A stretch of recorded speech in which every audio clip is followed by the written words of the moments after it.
اللہ الرحمن الرحیم۔ سلطان محمود غزنوی کا دربار لگا ہوا تھا۔ دربار میں ہزاروں افراد شریک تھے، جن میں اولیاء، کتب اور ابدال بھی تھے۔ سلطان محمود نے سب کو مخاطب کر کے کہا، کوئی شخص مجھے حضرت خضر علیہ السلام کی زیارت کرا سکتا ہے؟ سب خاموش رہے۔ دربار میں بیٹھا ایک غریب دیہاتی کھڑا ہوا اور کہا، میں زیارت کرا سکتا ہوں۔ سلطان نے شرائط پوچھی تو عرض کرنے لگا، 6 ماہ دریا کے کنارے چلہ کاٹنا ہوگا، لیکن میں ایک غریب آدمی ہوں، میرے گھر کا خرچہ آپ کو اٹھانا ہوگا۔ سلطان نے شرط منظور کر لی۔ اس شخص کو چلہ کے لیے بھیج دیا گیا اور گھر کا خرچہ بادشاہ کے ذمے ہو گیا۔ 6 ماہ گزرنے کے بعد سلطان نے اس شخص کو دربار میں حاضر کیا اور پوچھا تو دیہاتی کہنے لگا، حضور کچھ وظائف الٹے ہو گئے ہیں، لہٰذا 6 ماہ مزید لگیں گے۔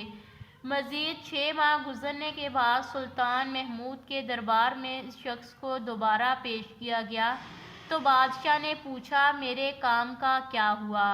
یہ بات سن کے دیہاتی کہنے لگا، بادشاہ سلامت، کہاں میں گنہگار اور کہاں حضرت خضر علیہ السلام۔ میں نے آپ سے جھوٹ بولا، میرے گھر کا خرچہ پورا نہیں ہو رہا تھا، بچے بھوک سے مر رہے تھے، اس لیے ایسا کرنے پر مجبور ہوا۔ سلطان محمود غزنوی نے اپنے ایک وزیر کو کھڑا کیا اور پوچھا، اس شخص کی کیا سزا ہے؟ وزیر نے کہا، سر، اس شخص نے بادشاہ کے ساتھ جھوٹ بولا ہے، لہٰذا اس کا گلا کاٹ دیا جائے۔ دربار میں ایک نورانی چہرے والے بزرگ بھی تشریف فرما تھے۔ کہنے لگے، بادشاہ سلامت، اس وزیر نے بالکل ٹھیک کہا۔ بادشاہ نے دوسرے وزیر سے پوچھا، آپ بتاؤ؟ اس نے کہا، سر، اس شخص نے بادشاہ کے ساتھ فراڈ کیا ہے، اس کا گلا نہ کاٹا جائے بلکہ اسے کتوں کے آگے ڈالا جائے تاکہ یہ ذلیل ہو کے مرے، اسے مرنے میں کچھ وقت تو لگے۔ دربار میں بیٹھے اس نورانی چہرے والے بزرگ نے کہا، بادشاہ سلامت، یہ وزیر بالکل ٹھیک کہہ رہا ہے۔ سلطان محمود غزنوی نے اپنے پیارے غلام ایاز سے پوچھا، تم کیا کہتے ہو؟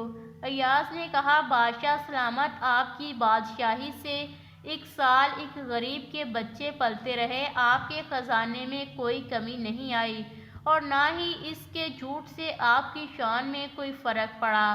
اگر میری بات مانے تو اسے معاف کر دیں، اگر اسے قتل کر دیا تو اس کے بچے بھوک سے مر جائیں گے۔ ایاز کی یہ بات سن کر محفل میں بیٹھا وہی نورانی چہرے والا بابا کہنے لگا، ایاز بالکل ٹھیک کہہ رہا ہے۔ سلطان محمود غزنوی نے اس بابا جی کو بلایا اور پوچھا، آپ نے ہر وزیر کے فیصلے کو درست کہا، اس کی وجہ مجھے سمجھائی جائے۔ بابا جی کہنے لگا، بادشاہ سلامت، پہلے نمبر پر جس وزیر نے کہا اس کا گلا کاٹا جائے، وہ قوم کا قصائی ہے اور قصائی کا کام ہے گلے کاٹنا۔ اس نے اپنا خاندانی رنگ دکھایا۔ غلطی اس کی نہیں، آپ کی ہے کہ آپ نے ایک قصائی کو وزیر بنا لیا۔ دوسرا جس نے کہا اسے کتوں کے آگے ڈالا جائے، اس وزیر کا والد بادشاہوں کے کتے نہلایا کرتا تھا، کتوں سے شکار کھیلتا تھا، اس کا کام ہی کتوں کا شکار ہے، تو اس نے اپنے خاندان کا تعارف کرایا۔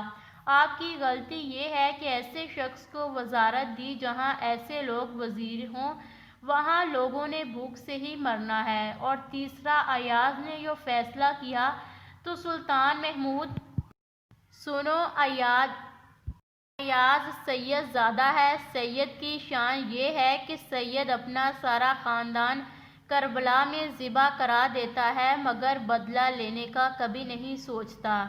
سلطان محمود اپنی کرسی سے کھڑا ہو جاتا ہے اور ایاز کو مخاطب کر کے کہتا ہے، ایاز، تم نے آج تک مجھے کیوں نہیں بتایا کہ تم سید ہو؟ ایاز کہتا ہے، آج تک کسی کو اس بات کا علم نہ تھا کہ ایاز سید ہے، لیکن آج بابا جی نے میرا راز کھولا ہے، آج میں بھی ایک راز کھول دیتا ہوں۔ اے بادشاہ سلامت، یہ بابا کوئی عام ہستی نہیں ہے، یہی حضرت خضر علیہ السلام ہیں۔